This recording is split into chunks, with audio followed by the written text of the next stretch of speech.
Hello and welcome to my tutorial on how to create a pin. So the first thing you're going to want to do is get to the Minerva Search Catalog homepage, which should look something like this. And then you will go up to the corner and click on My Library Account.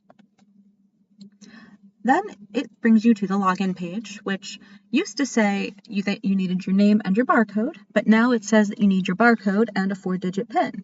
But since we don't have one yet, let's create one. So you'll go down here to create/reset PIN, and it brings you to this page, which asks for your barcode. So go ahead and enter that and make sure you get the numbers right. So take your time.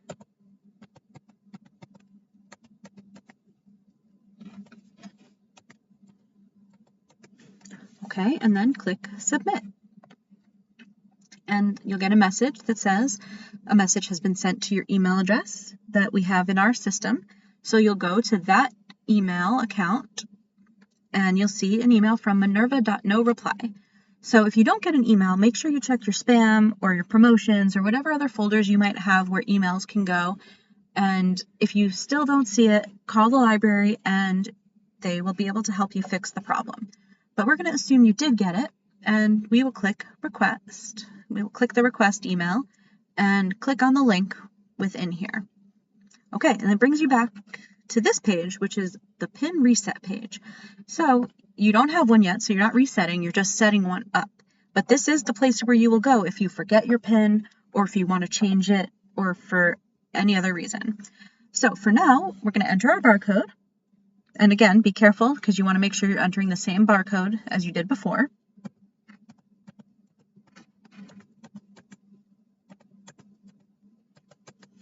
And then you want to enter your PIN. And then you can choose what you want. Okay. Then you enter it again, just to confirm. Make sure you write the same number in, and click submit. And then it tells you your PIN has been changed, which is great. However, there's still one more step you need to do because this doesn't mean you can automatically request books. You still have to log into your library account. So we're going to go right back up to this corner here and click My Library Account, and it'll bring us back to the login page. So you'll enter your barcode number again. I know it's many times, but one day you'll remember it and you won't need to look even anymore. But for now, just enter it in.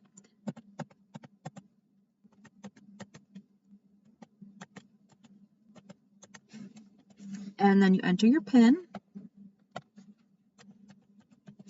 and click submit, and you are now in your account. So now you can go about your normal business. You can go to search for things, you can modify your personal information, you can turn on your reading history. This will also allow you to modify your PIN within this system here. And when you're all done, make sure that you log out because you don't want anyone to accidentally request books on your account. And that is how you create a PIN. So if you have any questions or have any issues, give your library a call and we will be able to give you a helping hand. And if we can't figure it out right away, we will try to find the answer for you. All right. Thank you very much.